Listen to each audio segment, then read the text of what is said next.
we were actually pre-talking this topic just a few minutes ago, and really it's interesting because everybody in the industry over the last year or so has really started to diversify their video strategy away from being just focused on YouTube to a number of other platforms, many of which, narrative obviously dealing with Snapchat, but many of which we've heard about earlier today. So from each of you, and for this particular question, I just want to run down the line, starting with you, Frank, on what do you think is the one strategy that you think works when someone's evaluating how to build out their multi-platform strategy? Sure. It's the way. Can you hear me? Okay. It's the way that we talk to brands and to content providers or content creators, I guess, is that really you want to figure out how to have owned media. So how do you get your content out there in an environment where you can get the analytics and where you can monetize it? So and of course, from that standpoint, you can engage users even more, both from your content perspective as well as brands. So we really kind of talk to a lot of people about what going forward, not just 1 year from now, but 5 years from now, what do you want your world to look like in terms of how you're engaging with your audiences and how you're actually working with the brands? And I think that's the real core of what we've been helping people do. From our side, it's really about talking about the different types of content we can produce, and then what the right audience is, more even than the right channel, and where that audience then lives. So, I was talking to a group earlier, and I was using the example of The Walking Dead, right? If you're going to promote The Walking Dead to Walking Dead fans on Facebook, a 20-minute trailer is probably fine. They're going to love it. They're going to eat it up. But if you're going to try to spread that out to a mass audience of people who may like zombies, kind of into action, you're not really sure, then you probably need to really think about the length of that and how you're grabbing them faster and where that's targeted. So for us, it becomes very much about the audience that you're trying to reach, and then the platform, then the piece of content that's going to be right for them. So that's kind of how we approach the strategy. Yeah, building on that comment, I think you really don't have a choice anymore on deciding where you're going to be. Your audience has kind of decided that for themselves. Every time that they take out their phone and click on an app, are they deciding to go to Facebook or Twitter or Instagram or Snapchat? That's really defining where you have to be. We've moved from a world where there were limited slots and you could drive your viewer to those places, to a world where the viewer is going to decide the consumption context and experience and app they want to be at that moment in their day, and you're either going to participate in that conversation and try to get your content in front of them, or you're not, and they're going to spend their time with some other brand or some other piece of content. And so I think, really the multi-platform is primarily at Epoxy we work with YouTube creators or video creators, and they've known for a long time that they had to follow their audience. Even before platforms like Twitter and Facebook had viable native video platforms, they were there sharing their content and creating and building on conversation because that's where their community was. And so I think we're moving into an era where brands and traditional media companies have to act like these native digital creators and participate where their audience is. Juan, on that side of things, I think it's interesting because about 2 years ago when YouTube really was the main distribution and main marketing platform, I heard a lot about, migrating your audiences. Like X, Y, and Z YouTube creator is awesome because they can migrate their audience over to Facebook and they can migrate it over to your product. How do you view that kind of migration pattern now? Is it better to try and migrate to all these different platforms, or should you focus on one and go deep? Well, I mean, I think that the reality is it wasn't a migration. They already had fans there. They were just taking control of those fan bases. And in the early days, you would see even if a YouTuber, for example, wasn't choosing to participate much on Facebook, a fan group or multiple fan groups would pop up and they'd have their own community, right? Whether or not they liked it. And that's the reality. And that's even the reality with traditional entertainment and music. I remember in the mid-2000s doing a consulting project for a record label and meeting with their digital person. I said, so what do you do? And they said, oh, well, we take down Facebook fan pages, and that's what I spend most of my day doing. And I was like, are you kidding me? So I think it's less of a migration than just those people are already there, that conversation's going there. Are you using the right tactics to connect with them? And are you creating or recreating or editing your content for that context?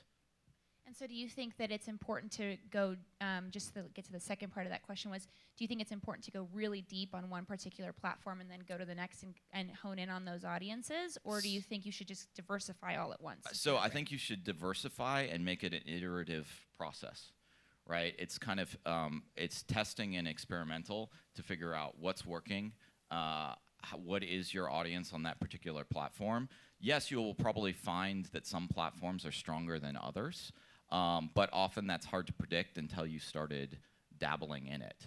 And one of the biggest things that we tend to find is, rules of thumb that often get written up in publications about social media for a certain type of thing can be just wrong or drastically different, because we see creator to creator and demographic to demographic very different performance and audience dynamics across these platforms. And one of the things that we talk about to our creators, so we work with both YouTube influencers as well as big media companies, Condé Nast, Reuters, Time. I think the big thing that we talk about is from a distribution standpoint, you got to think about each of these as endpoints of your distribution strategy. So, one of the key things we do is provide tech to enable distribution, but at the end of the day, your audiences are where your audiences are, and you want to be there. But those audiences can shift quickly to some other platform that's the hot new thing. So how do you enable a distribution platform where it's easy to add on an additional place where your audience just shifted to? So Condé Nast's audience may be completely in a different platform than say like News Corp or say like Michelle Phan. So you really want to go where the audiences are, but also you need to have sort of a multi-pronged strategy that you're also creating your owned and operated as well. So you want to make sure that if you're really for the super fan or the super engaged user, you want to give them something more. So there's all these tools and technologies out there to enable them to do that. And to the standpoint where you always have to treat every distribution point like it can go away tomorrow.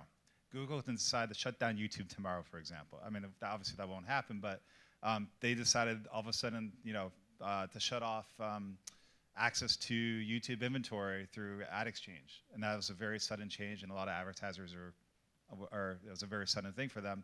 They could change their mind, or any one of these platforms can change their mind about allowing your content on their platform. You have to be ready for that. You have to be in multiple places and think about it that way. So getting to the point of brands, and maybe Rebecca, this is more on your side of things as well, but when a brand is considering how to diversify across those, because I feel like a lot of what we're talking about right now is sort of creator-centric. So if we're a brand and we're actually looking to activate creators, or we're a brand and we're maybe looking to build our own presence on those platforms, how do you go about that approach, as Frank is alluding to? Yeah, I mean, I think the iterative, be a little bit of everywhere is very much true, but I think when you think about moving people, right, getting them to change a behavior, that's a hard thing to do. So if you're going to say, I want everybody to be on my YouTube channel, and I'm going to hit them with content on Snapchat and Facebook and Instagram, and I'm going to direct everybody to YouTube, you're shifting a behavior, and that's hard to do. It takes more time, it takes more money. So often that's a higher cost to you to shift a behavior, whereas getting them to do something in the moment that they're there, is lower cost. So then you have to assign the value to it, right? So if they're your whale and they're your big spender and that person's really valuable, then absolutely you should be shifting them to apps and your own channels, and you should be driving them so that they're getting everything you're putting out, because they're going to spend, they want it. But if you don't know that yet, you do have to have that diversification, as a brand, to be pulling in new people and be, looking at that upper funnel part of it and saying, like, how am I building interest up here? And those people may shake out. to the bottom, but we all know how the funnel works. Not all those people make it to the bottom yet.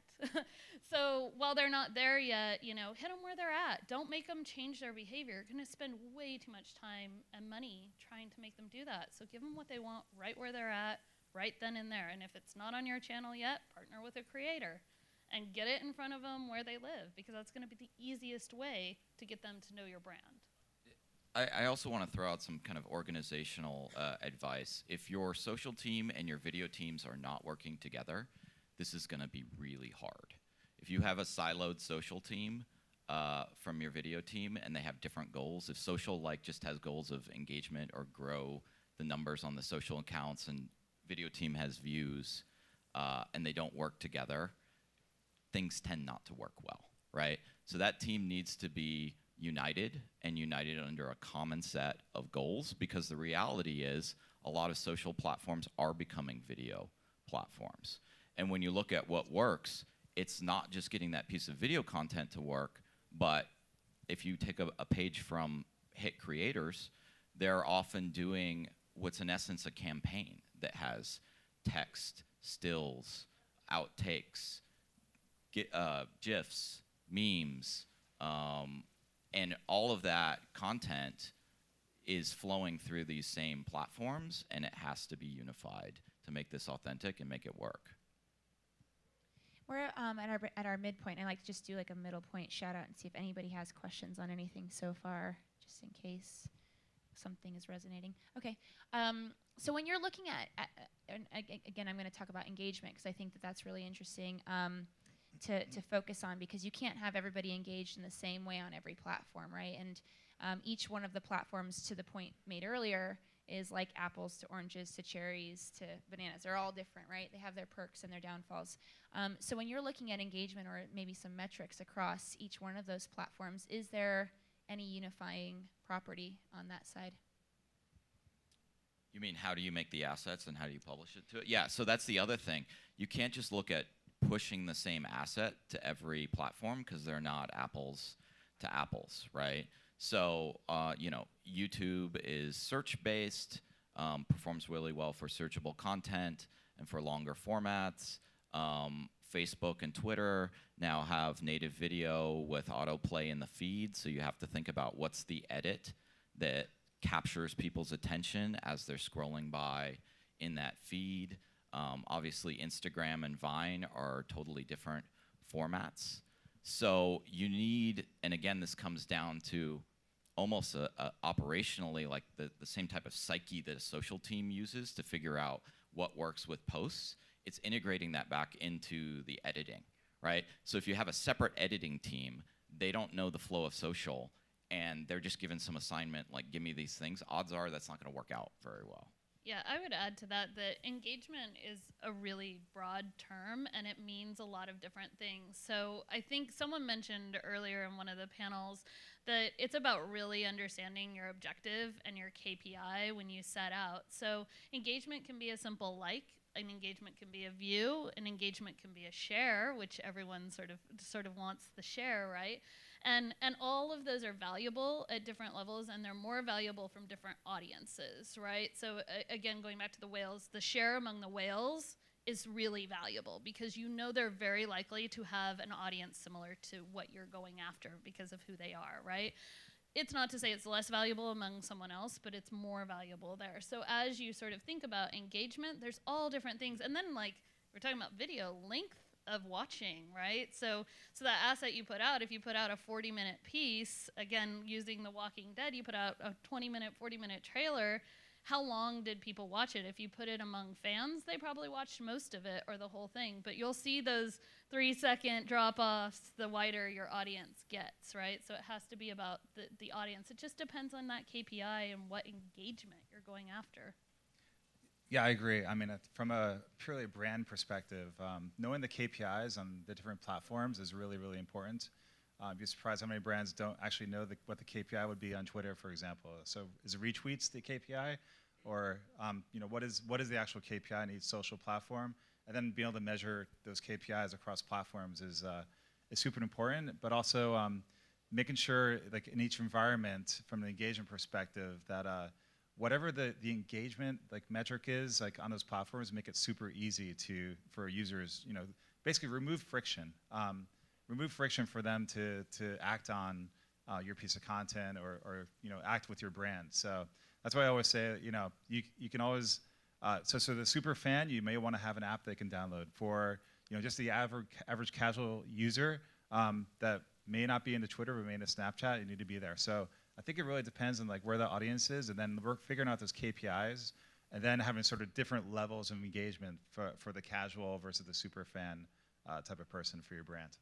Yeah, I've heard a stat recently kind of being passed around that 20% of YouTube subscribers are active. So if PewDiePie has 18 million subscribers, only 20% of those are really active. You guys are enabling, through technology, for there to be an in-app environment. So of that 20% that is active and able to move over to an app, what are you guys seeing in terms of retention and keeping them there, and how are creators or how should brands be keeping those people in that environment and building it into a daily habit? Yeah, I mean, we focused on subscribers for a long time, but now we're actually looking at daily views or monthly views, because that's such a important metric from an engagement perspective, and how many people are actively watching those videos. Because if they're really old subscribers, they may never ever look at that channel's videos. So really, it's those monthly views that are super important. From there, we could totally tell, like when we do on the app side, we can tell based on the number of downloads based on a promotion. Like some people will get 70% of their viewers to download an app, and others will get 5%. So you can really tell sort of like who has real sort of super fans, and who has more of the casual, hey, I'll check out this video and it seems kind of cool, like I'll watch it and then get on to another one. So it's pretty easy to tell pretty quickly based off of some of the stuff that we're doing. And any interesting ways that you think brands can engage in those types of communities with the creator? Yeah, we'll definitely look at the metrics, of course, like the analytics and what's happening. Yeah, I mean, I think the important thing is to not just always focus on that top tier, creator that everyone's trying to engage with.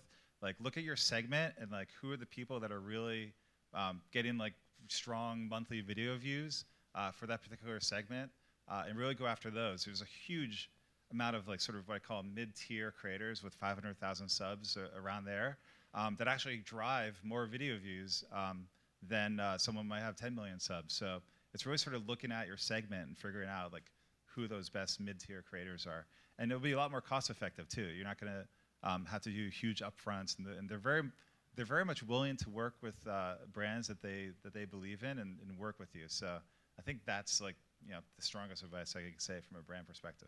Yeah, I would agree with that and say that there's a lot of creators that are that have a really great following and engagement that may not be on your radar. So dig a little bit deeper. I mean, we work with most of the big multi-channel or multi-platform networks to help them structure these deals. And so I think you want to be digging deeper to the engagement, because just going for, as Jocelyn pointed out, a subscriber count as a way to evaluate doing a deal may not be the best way to do it, because there were a lot of different ways that people arrived at those subscriber counts.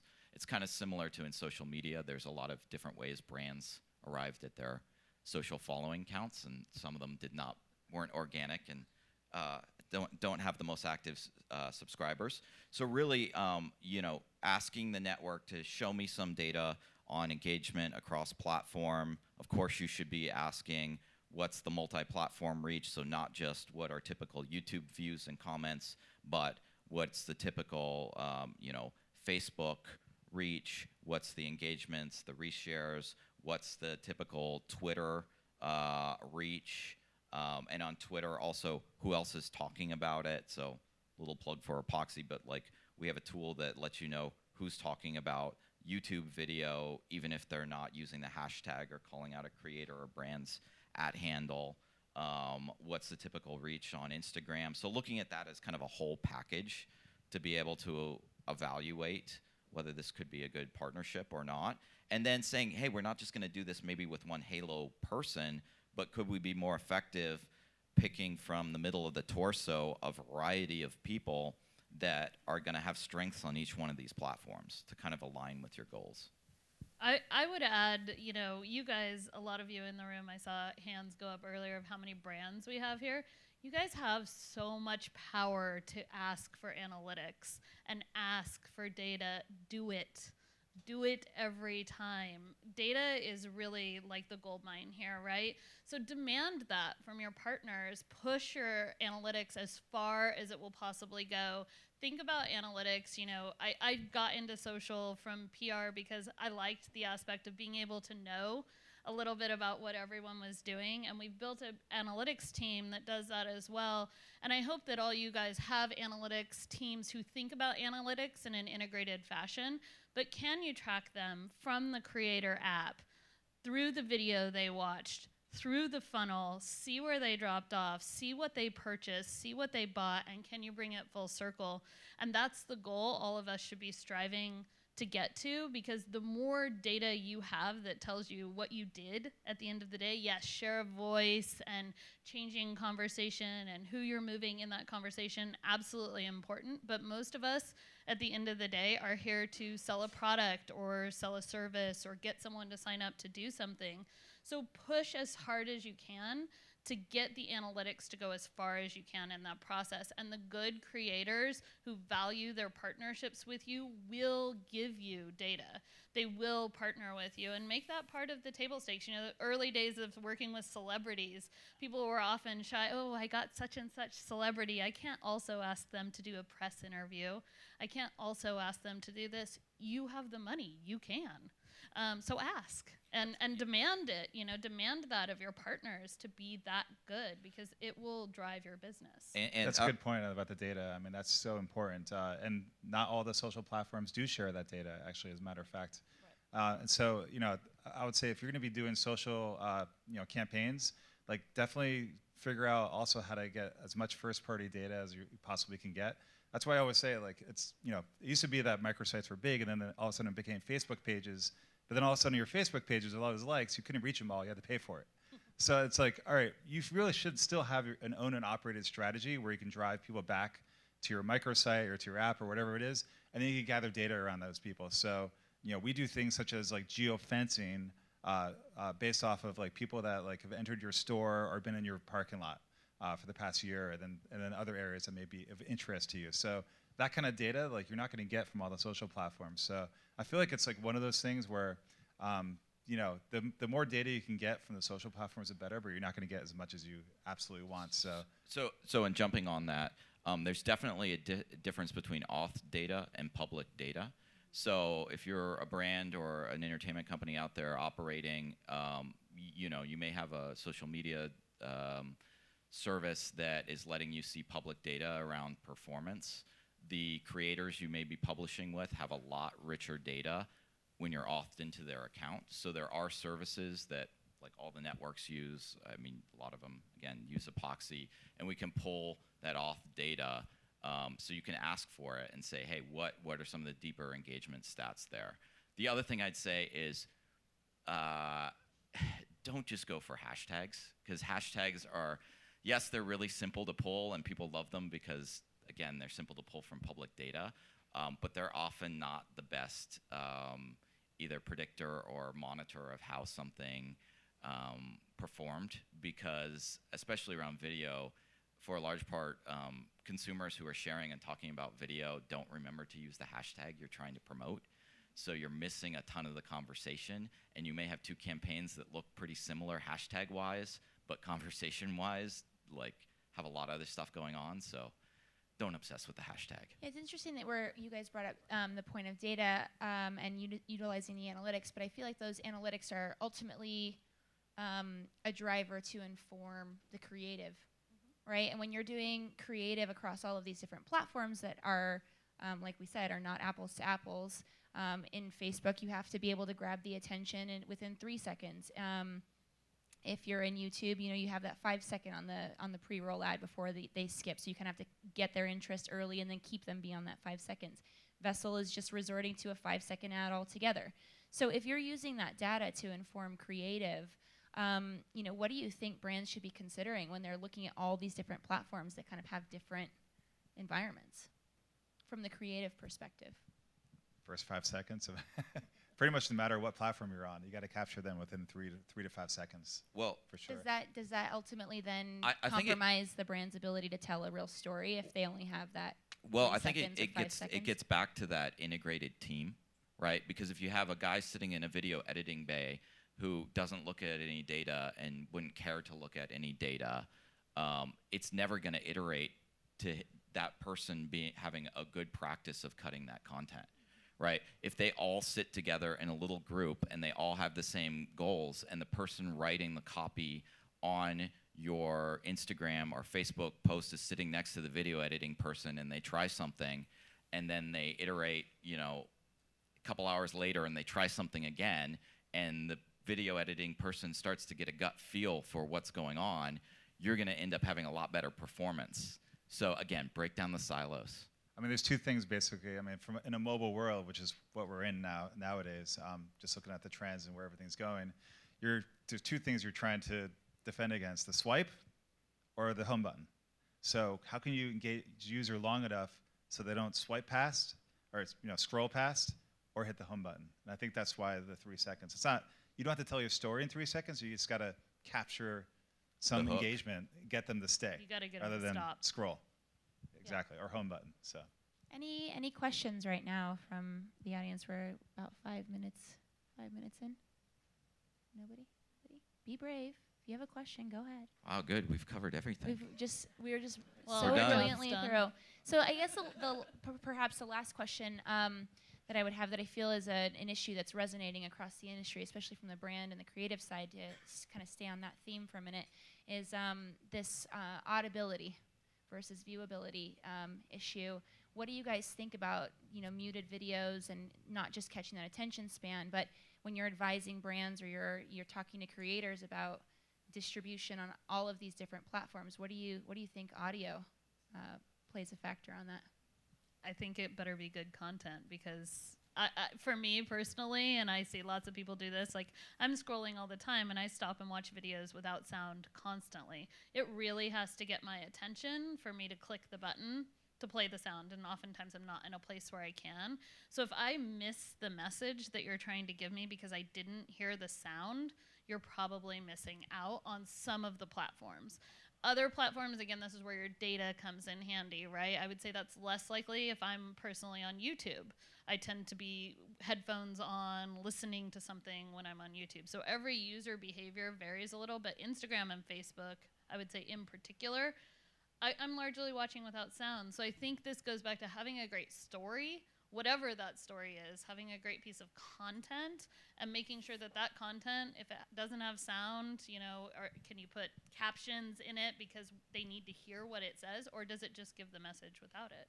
Yeah, I think this comes back to, again, understanding, having the people who are doing the creative understand the context. And there's actually, I think, some historical irony here in that if you go all the way back to the age of silent film, everybody was flipping out that talkies were going to ruin everything. So here we are back to an era of having a really good venue for silent entertainment. And so if you get creative people figuring out how to do that edit, either with the point of, just keep watching it without the sound, or, click on it and let's start hearing some sound, right? But again, it comes back to you gotta make that hook without the audio in those contexts. To me, I mean, we focus on getting to 100% viewability with sound on. At the end of the day, that's what the brand is paying for. And I think that's what we need to, as an industry, try to deliver on. There's realistic, things that you're dealing with in terms of in-feed video ads that are auto-playing with sound off. Obviously you need to try to get their attention pretty quickly. And the trend is definitely moving towards those type of units, but at the end of the day, it comes down to pricing. So are you going to pay as much for that ad versus like a full screen, audio on, 100% viewable ad? Probably not. So I think there's going to be a place for all these different ad units, but I think there's going to be different price points.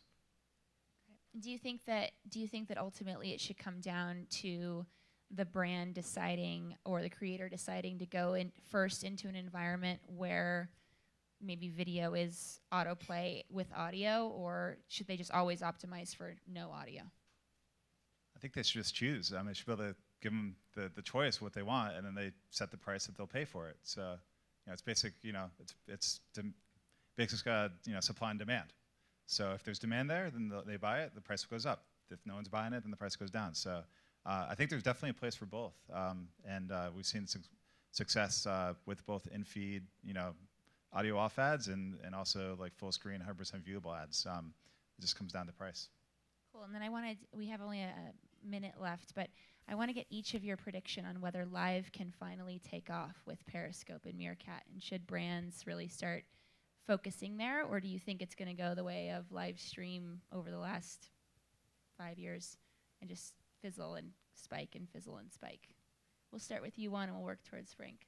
So is live streaming going to take off because of Meerkat and Periscope, or will it continue on its previous trend, a la Ustream? Well, I might argue that it's already taken off because of Twitch. So that's a whole other context, because that's also shown the power of following mechanic, right? Which is awesome for everybody that's like, it's the content, it's the content. Well, yes, it's the content, but it's also the following and social mechanic. Now, I'm not going to make any bets on Periscope or Meerkat as the golden children of the kind of the media type, but I think yes, live streaming is definitely here to stay in one way or another. We're in the super early days of it, so there's a lot of interesting kind of opportunities going on. I mean, I've already seen around some live events and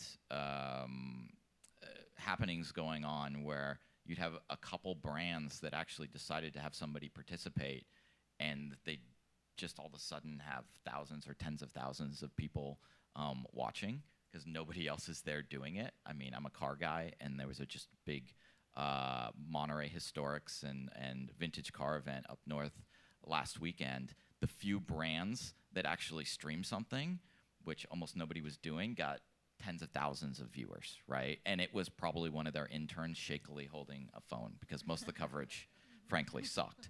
But it was still interesting to see. So yeah, I think it's here to stay. Cool. I would totally agree with that. I think it was here to stay with Twitch and even Ustream before that.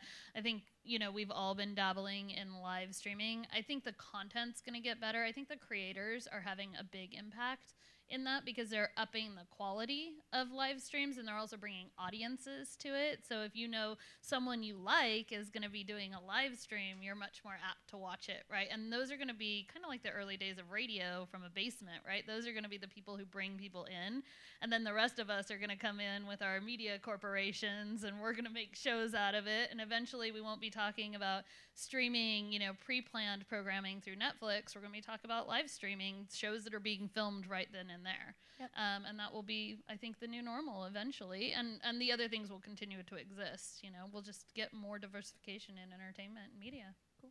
Yeah, I mean, it's here to stay. As long as everyone has a cell phone in their pocket, it's definitely going to be here to stay. So Ustream, live stream, they're a little bit early in the market. Periscope, Meerkat, hitting the market just right. So my prediction is iOS 10 will have it built in. Love it. Cool. Thanks, guys. Thanks for watching.